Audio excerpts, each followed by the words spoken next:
O que acontece quando aquela obra na sua rua atrasa meses a fio? Ou quando um serviço que o governo contratou, sei lá, a merenda de uma escola, é entregue com uma qualidade péssima? A gente se acostuma a pensar que, no máximo isso vira notícia e não dá em nada. Mas a verdade é que por trás dos bastidores existe todo um sistema de consequências.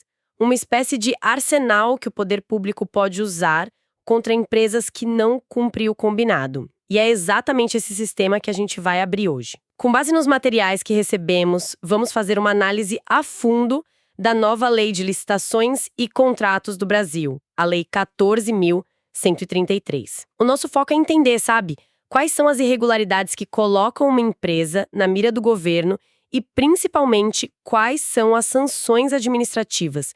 A gente está falando de uma simples multa ou de algo que pode, de fato, quebrar uma empresa? É um ponto fundamental. E olha, é importante já começar dizendo que o objetivo da lei não é só punir por punir. A ideia central é proteger o interesse público, é garantir que os contratos sejam executados como deveriam. Para isso, a lei cria uma progressão muito clara, sabe? Uma espécie de escala de gravidade. Existem as infrações leves, as médias, as graves e as gravíssimas. E para cada degrau dessa escada existe uma sanção correspondente. Que também vai aumentando de intensidade, imagino. Exato. Vai de um simples puxão de orelha formal até o que alguns chamam de pena de morte para uma empresa que vive de contratos com o governo. Certo, então vamos começar pelo começo dessa escada. O que exatamente uma empresa precisa fazer de errado para acender, assim, o primeiro sinal de alerta? Quais são os gatilhos? Então, a lei, lá no artigo 155, ela lista uma série de condutas. As mais óbvias são, claro, a inexecução parcial ou total do contrato. Basicamente, não entregar o que foi prometido. Se a empresa foi contratada para construir 10 quilômetros de asfalto e só entrega 5, por exemplo. Perfeito. Isso é inexecução parcial. Se não entrega nada, é total. Mas a lista vai além, sabe? Atrasar a obra sem uma boa justificativa, não apresentar a documentação que foi exigida ou, olha só, até se recusar a assinar o contrato depois de ter vencido a licitação. E imagino que existam os casos mais graves, que beiram a má-fé, né? Sem dúvida. E a lei é muito dura com isso. Apresentar documentação falsa para ganhar uma licitação, tentar fraudar o processo, cometer atos de corrupção, esses aí estão no topo da lista. O ponto central é que a lei diferencia muito bem as coisas. Uma coisa é um atraso de alguns dias por causa de uma chuva que não estava prevista. Outra, completamente diferente, é uma inexecução parcial que cause grave dano à administração. E o que seria esse grave dano?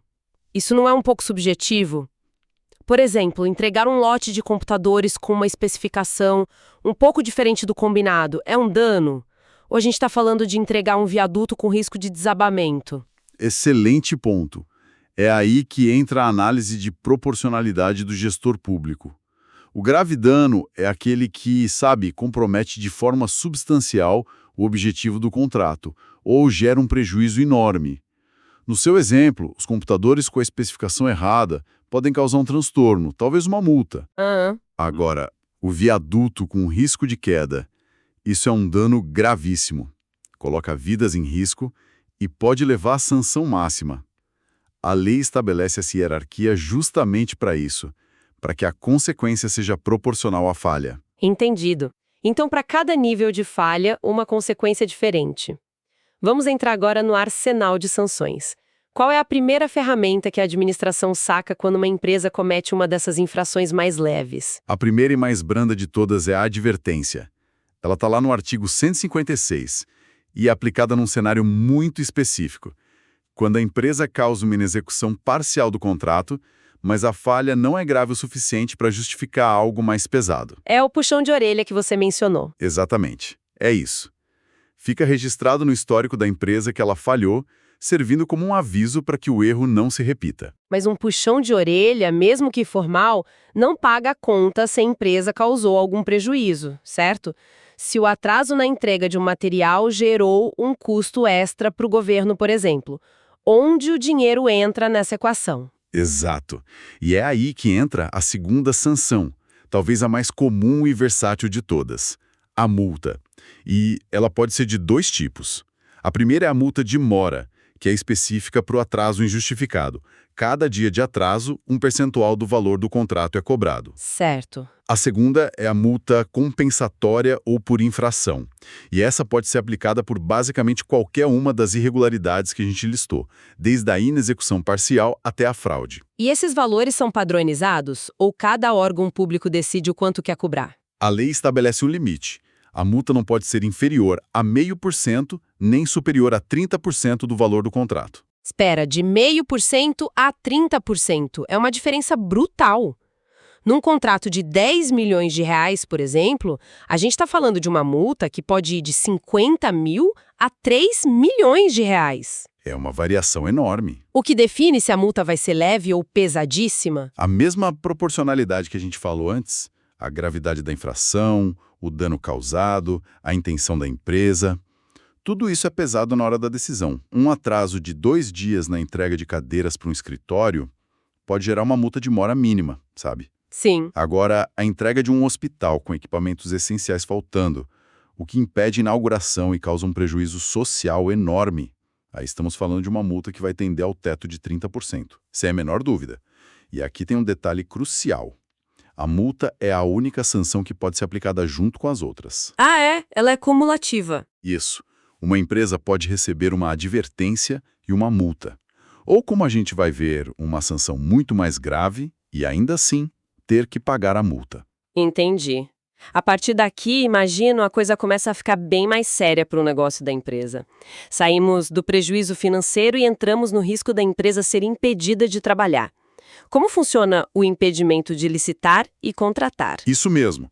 Aqui o impacto é direto na capacidade da empresa de gerar receita com o setor público. É a terceira sanção e ela coloca a empresa na geladeira.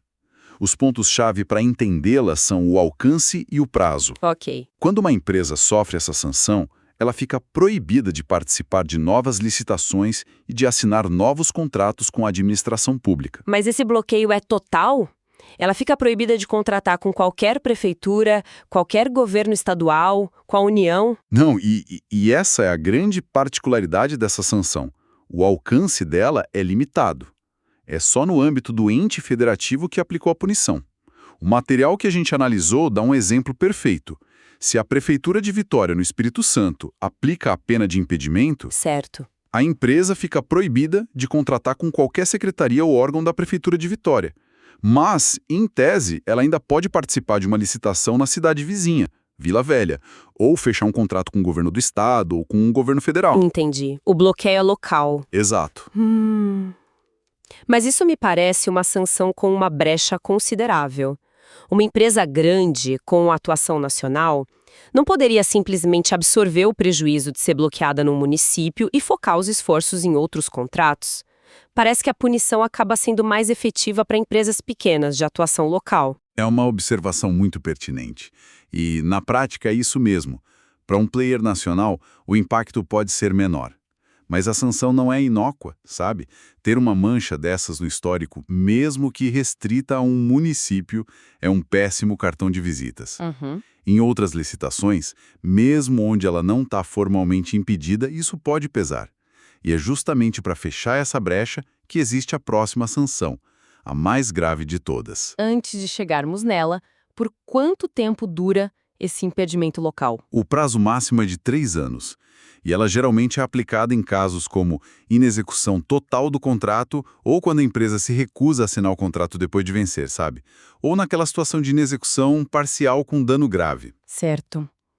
O que nos leva à última e, pelo visto, mais temida de todas, a declaração de inidoneidade para licitar ou contratar. O nome é parecido, mas imagino que o efeito seja devastador. O que a torna tão diferente? Morte contratual. Existem 3 grandes diferenças que a colocam em outro patamar. A primeira é o alcance. Lembra que o impedimento era local. A declaração de inidoneidade é nacional. Ela atinge todos os entes federativos. A empresa fica proibida de contratar com qualquer órgão público no Brasil inteiro. Qualquer prefeitura, qualquer governo estadual, qualquer ministério. Nossa, isso basicamente inviabiliza uma empresa cujo modelo de negócio depende de contratos públicos. Totalmente. Para muitas, é o fim da linha. Ela teria que se reinventar para atender só o setor privado. Exato. A segunda grande diferença é o prazo. Enquanto o impedimento tem um prazo máximo de 3 anos, a declaração de inidoneidade tem um prazo mínimo de 3 anos e máximo de 6 anos. Mínimo de 3 anos é uma punição muito mais longa. Muito mais longa e severa. E a terceira diferença? Imagino que uma decisão com um impacto tão grande não possa ser tomada por qualquer um. Exatamente. É a competência para aplicá-la.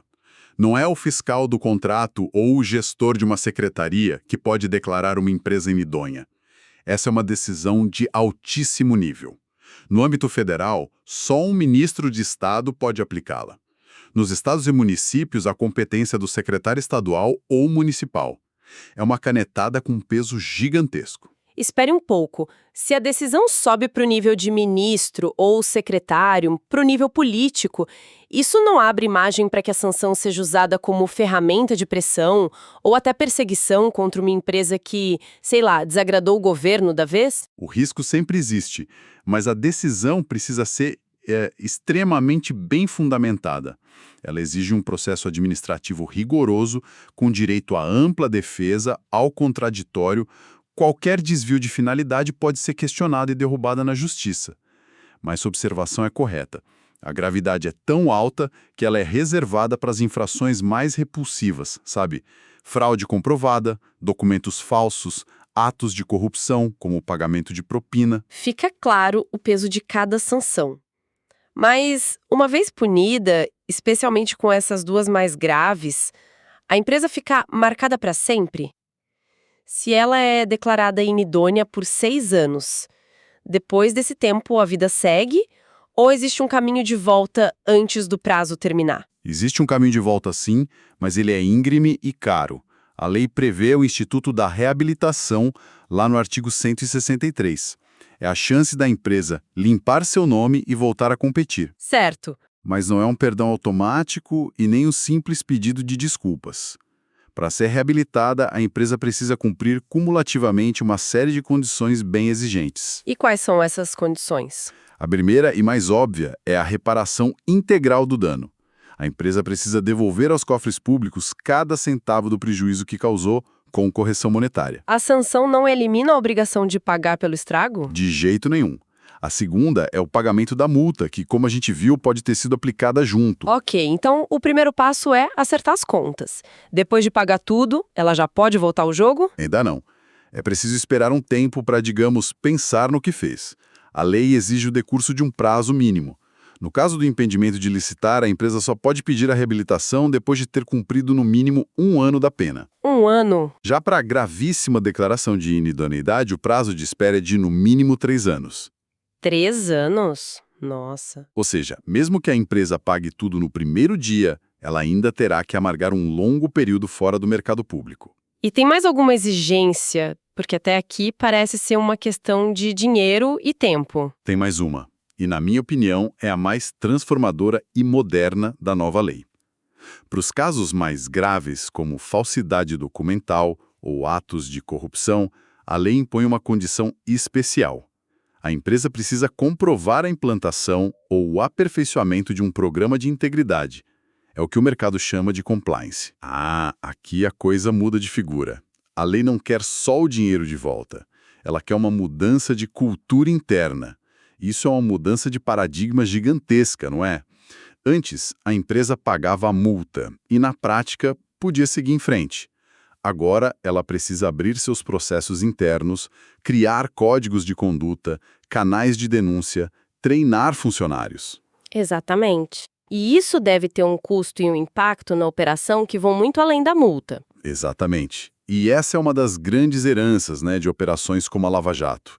A percepção de que a corrupção e a má gestão não eram falhas pontuais, mas sistêmicas, levou o legislador a exigir uma solução sistêmica. Não adianta só punir o erro. É preciso criar mecanismos internos na empresa para que ele não se repita. Para muitas companhias que nunca pensaram nisso, é um choque de realidade e um incentivo forçado à profissionalização. Faz todo sentido. O sistema é duro, mas oferece uma rota de redenção clara que não se baseia só em punir, mas em forçar uma reestruturação real. É um recado de que, para contratar com o governo, não basta ter o melhor preço, é preciso ter governança. Então, amarrando tudo que a gente discutiu, fica claro que a nova lei de licitações criou uma escada de consequências muito bem definida. Começa com uma advertência, um registro formal, passa pela multa, que é o prejuízo no bolso, avança para um impedimento de contratar só com o órgão que aplicou a pena e chega ao ápice com a declaração de idoneidade, a tal pena de morte que bloqueia a empresa no país inteiro por até 6 anos. Perfeito. E com a possibilidade de redenção através da reabilitação, que exige reparação do dano, pagamento de multas e, nos casos mais sérios, uma prova de mudança cultural com a implementação de programas de compliance. No fim das contas, esse sistema de sanções não é apenas uma lista de punições, é uma ferramenta poderosa de governança. O objetivo maior é elevar o padrão das contratações públicas, criar um ambiente de negócios mais íntegro e garantir que o dinheiro público que vem no nosso bolso seja de fato bem aplicado. E para quem nos ouve, toda essa nossa conversa sobre um sistema mais rigoroso, sobre exigências de compliance e sanções que podem quebrar uma empresa, levanta uma questão para a gente refletir. Esse novo cenário, com riscos tão altos, pode acabar afastando empresas menores e com menos estrutura de participar de licitações por medo de cometer um erro e sofrer uma consequência desproporcional? Ou, pelo contrário, ele força uma melhoria na qualidade e na governança de todas as empresas, grandes e pequenas, que desejam vender para o poder público, nivelando o jogo por um padrão mais alto de profissionalismo? É uma tensão interessante a se pensar.